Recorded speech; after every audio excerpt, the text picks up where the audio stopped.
Seperti inilah kondisi pemukiman warga di Kecamatan Palembayan, Kabupaten Agam, Sumatera Barat.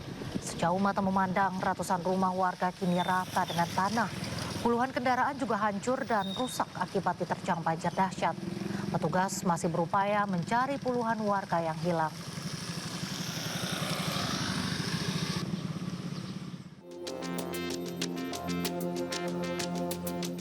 Kabupaten Aceh Tamiang salah satu wilayah yang mengalami dampak paling parah usai dihantam banjir bandang. Ratusan kendaraan terendam banjir bandang di sekitar kawasan Tamiang Sport Center Aceh Tamiang. Mobil dari berbagai jenis dan merek hingga bus terbengkalai di jalan raya.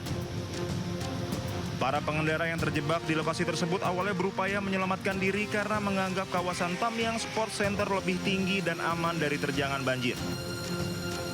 Korban memilih menuju Tamiang Sport Center sebagai tempat penyelamatan sebelum akhirnya arus air datang lebih besar dari perkiraan.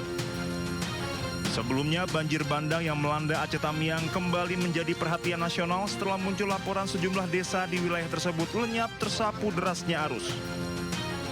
Dari Aceh Tamiang, Salam Pulungan, Dede Rudi Anyis melaporkan. Ribuan perangkat desa dari berbagai daerah berjalan kaki dari depan Balai Kota DKI menuju Patung Kuda Jakarta. Masa tergabung dalam Asosiasi Perangkat Desa Seluruh Indonesia atau APDESI meminta Presiden Prabowo segera mencairkan dana desa tahap 2, terutama untuk daerah Aceh, Sumatera Utara, dan Sumatera Barat yang terkena bencana. Jika tuntutannya tidak ditindaklanjuti, masa mengancam akan menggelar aksi lanjutan.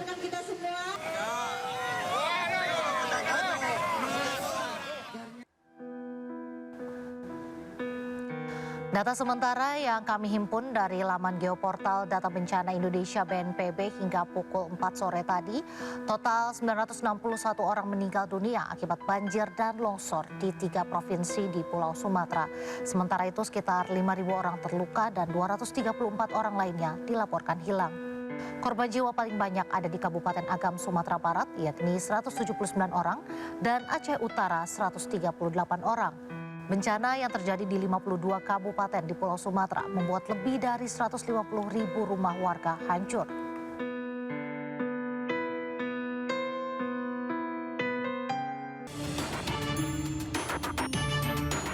Kementerian Perhubungan memprediksi lonjakan pemudik yang akan menggunakan mobil pribadi pada saat libur Natal dan Tahun Baru sebanyak 51,12 juta orang.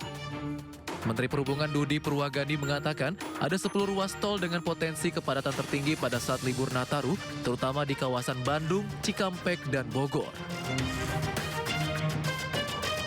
Budi mengungkapkan lonjakan masyarakat yang bepergian pada saat libur Nataru perlu diantisipasi agar tidak terjadi kemacetan panjang. Pemerintah juga akan memastikan ketersediaan tempat peristirahatan yang cukup bagi pemudik.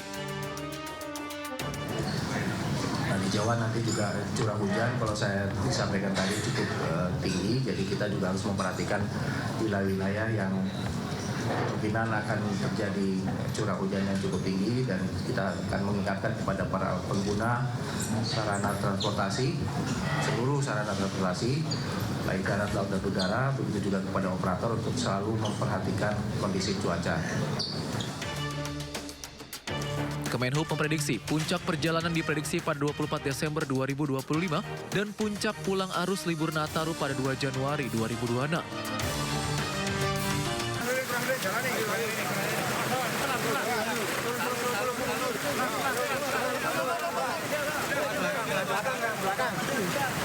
Belakang.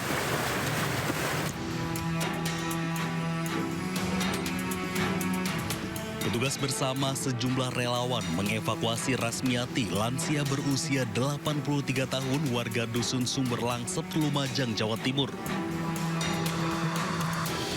Ia dievakuasi lantaran stroke dan sempat terjebak di dalam rumahnya saat banjir lahar hujan Gunung Semeru meluap ke permukiman. Evakuasi berlangsung dramatis lantaran petugas harus menyeberangi jalur aliran lahar sungai Regoyo yang cukup deras. Untuk kondisi yang di Sumber Langsep masih ada beberapa lansia yang belum terevakuasi. Tapi rencana kami mau telusur kembali, kemungkinan dengan tim BPBD nanti kita lakukan evakuasi kembali. Gitu.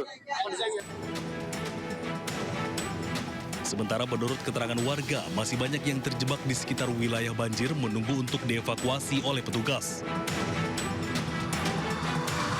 Dari Lumajang, Jawa Timur, Yayan Nugroho, iNews melaporkan.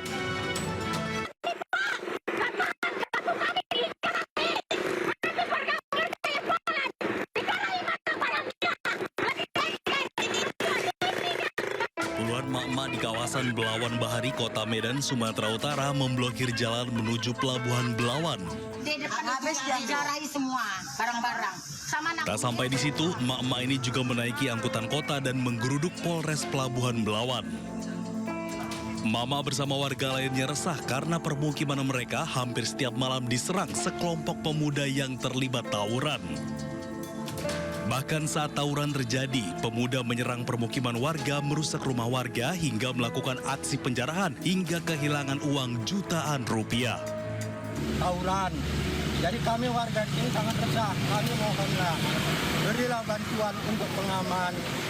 Ya mulai dari aparat, mulai dari kelurahan, dari apa semua untuk menjaga, untuk mengamankan tawuran yang ada di sini. Kami sebagai warga sangat resah. Warga berharap dengan aksi ini, polisi dapat melakukan pengamanan di permukiman rumah warga dan menangkap pelaku tawuran yang sudah sangat meresahkan. Dari Medan, Sumatera Utara, Yuda Bahar, iNews melaporkan. Seram bro. Nggak tahu ditambah berpikir atau gimana tadi.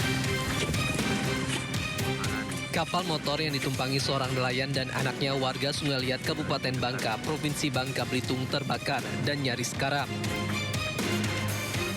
Petir menyambar kapal mereka di saat hujan gerimis di perairan Karang Langkore, Sungai Liat, Bangka Belitung. Kedua korban sempat melompat ke laut dan ditemukan oleh kapal nelayan lain yang melintas di lokasi. Hasanuddin, salah satu nelayan Kecamatan Sungai Liat, tewas karena mengalami luka bakar di sekujur tubuh. Sementara anaknya berusia 12 tahun berhasil diselamatkan, namun mengalami luka bakar yang cukup parah dan mendapatkan perawatan di rumah sakit.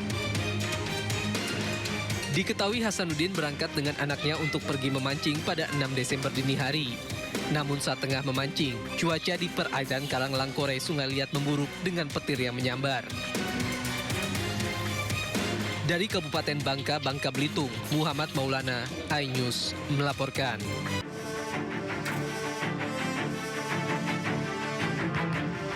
Acara resepsi pernikahan di salah satu gedung di Jakarta Barat viral di media sosial karena para tamu tidak mendapat hidangan makanan.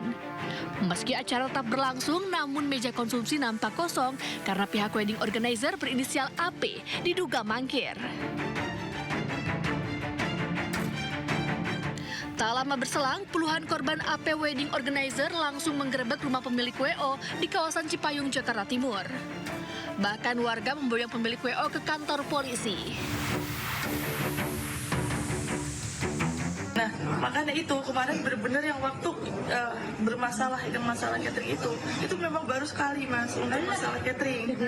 Sebelumnya kita tidak pernah untuk kekurangan catering, malah lebih. Iya, kita ada dapat yang review, tapi jadinya kok Ibu nggak usah terlalu banyak cerita ke belakang, ke depannya gimana sekarang? Iya. Terutama yang di depan nih. Oke, sorry, Ibu bisa lanjut terus. Oke, kalau misalnya makanya ini saya masih bingung kalau misalnya tidak ada untuk penjualan atau pameran, saya masih kenapa juga Mas. Oke. Gitu. Oke, Mas, gitu. Apa cerita permasalahan awalnya? Saya akan mengusahakan upaya optimalisasi maksimal untuk semuanya teman-teman saya yang ingin mengembalikan haknya. Ya. Sabar, ya. Saya akan bicara sebentar. Ya. Di tempat apa? Ya. Sabar. Ada 230 pasangan yang diduga menjadi korban penipuan dengan kerugian mencapai 15 hingga 16 miliar rupiah. Hingga kini terduga pelaku masih menjalani pemeriksaan di Polres Jakarta Utara. Tim Liputan iNews melaporkan.